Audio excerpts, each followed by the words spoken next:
A little bit of street evangelism. Our man Alan is doing a little street evangelism here. You can check that out. So they're talking about the Antichrist.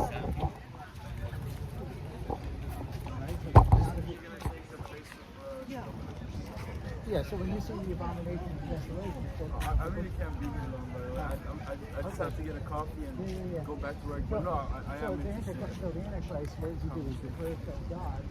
So Daniel chapter 9, he uses the abomination of desolation, focusing on Daniel, because he gets to act out of Jerusalem. He say that it's not winter, say that it's not pregnant, say that it's not dry. So Israel signs a covenant of death, which is God. Again, and God says, I'm going to know but that covenant of death is not true. And that's when the persecution is yours. So the Jewish people will be convinced that that's the Messiah, the Antichrist, as a whole. The Jewish people will realize that Jesus is eventually, but initially they're going to be drawn into the Antichrist. They'll be deceived by him according to Daniel. He'll be Second Thessalonians chapter 2 kind of says he's got signs and wonders, and because of the magic powers he has, he's going to deceive people into thinking he's the Messiah. But about halfway through, but he's really Satan in disguise, right? Say it again? He's really Satan in disguise. Absolutely. Well, that's where he gets his power. That's exactly right. So what is in the book of Isaiah? It says, Satan says, the anointed cherub, I will be like that. Well, what he's saying is that the Antichrist is actually indwelt by Satan. So what happens is halfway through this 7-year period of time, called Daniel's 70th week, Antichrist is killed by his opponents, but then when he's supernaturally resurrected from the dead, he's actually indwelt by Satan. Okay. And so people say, oh my gosh, if he can come back from the dead, he must be the Messiah. He can't be defeated. So Satan has a counterfeit soldier. What does it do? It mimics the truth. So he is the father of lies. He's counterfeiting. So he's building the high point of Judaism is the Malchut. A little louder. Yeah, the high point of Judaism is the Malchut, the kingdom. And it's a Jewish kingdom, right? Because in Isaiah that 100 Gentiles being grabbed the seat of the Jews because they know the God of Abraham, Isaac, and Jacob. And what's a CT for those of us? It's a collar. It's the fringes on a collar. So the point is that Satan, when he usurped the authority of the earth, he's building his kingdom. And Daniel says, what happens to that kingdom? It gets crushed, rocked, and the Messiah comes and crushes the kingdom. Satan says, it's mine, it belongs to me, time is up. So the counterfeit is trying to replicate the truth. And it all comes back to Genesis 3:15, where it says, I will smite I'll put enmity between thy seed and your seed, and I'll smite the head, and, it talks about the death and resurrection. And Alan, can I throw it's like an interpretation that I haven't heard before. Not it, well, Do you guys, it's like, I don't know, I just haven't heard things like that. Yeah, well, it's a Jewish context. let me throw in. Do you have like a resource? Ariel.com. That's a good resource. That's Ariel.com, so I'll make sure to keep that in mind.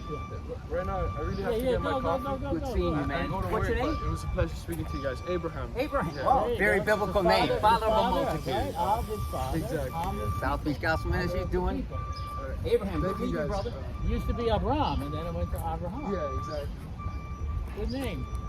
So there we have it, Alan. Out here, Bible prophecy seminar. You never know what questions people are going to ask. How did that come up? How did that conversation get struck up? So he studied the Bible. He said he used to give out tracts, so it's good. So I was just giving him a little Jewish context of the things to come. And the things to come are the future events that God is going to bring out to pass. So basic prophecy says, hey, there's a counterfeit trinity. What does that mean? Satan is the counterfeit father, and he has a counterfeit son called the Antichrist, and he has the counterfeit spirit called the beast. And what is he doing? He mimics God. He's so self-deceived that he thinks he's God. In Isaiah it says, I will be like God, I will be like the Most High. So he's puffed up, and he uses his evil to build his own kingdom. But what happens? We know that in the image of in Daniel, where it talks about the head of gold, the Babylonians, the Medes, the Persians, the Greeks, the Romans, and all of a sudden a rock comes and it crushes the statue. It crushes all the Gentile empires. Matter of fact, Alan, while you're doing that, Yeah. we have a diagram of Yeah. that. So narrate our little diagram. Where's that rock at? That you Well, the mentioned? rock is the Messiah that comes down. And where's it at in the diagram? Oh, right over here? Okay. Yeah, it's a stone. Right, and so for those of you at home, this is our diagram. You can make a PDF of this, screenshot it, and you'll have your very own Bible prophecy chart, as Alan says. Here's that stone. So what I was telling him is that Satan usurped the authority of the earth from man in the fall of the garden. And that he's trying to build his kingdom, just like the scriptures say, the kingdom on earth, the Malchut. And the Malchut is when the Mashiach rules from Jerusalem. And then we know in the book of Zechariah that the Mount of Olives splits in half and it becomes the highest mountain on the world. And Yeshua, or Jesus, is ruling from that mountain, from the mountaintop. And all the nations will come up to Jerusalem, otherwise he's going to withhold the rain, and they're still following what God wants them to do. So the point is that Satan is trying to build his kingdom, but God says that kingdom is mine, and when the time is right, is when the Jewish people say, Baruch haba b'shem Adonai, blessed is he who comes in the name of the Lord, and they realize that Jesus is the Jewish Messiah, not the Gentile Messiah. He's the Messiah of the Gentiles, but he is the Mashiach promised in the Tanakh. So he comes, and he only comes when the Jewish people accept him. And God is protecting his faithful remnant of the Jewish people during this time of Daniel's trouble, or the day of the Lord and Jehovah's strange act. It's the 70th week, or the 70th 7-year period of the day of the Lord that's spoken up in the book of Daniel. So God protects the Jewish people and gives them a place in Petra. And when they accept him as the Messiah, Isaiah 53, it says, hey, who would have believed our report? He grew up before us.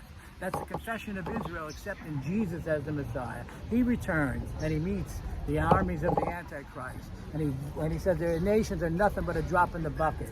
And he takes them to the valley of Jehoshaphat and he judges all the nations and he sets up his kingdom after he saves the remnant in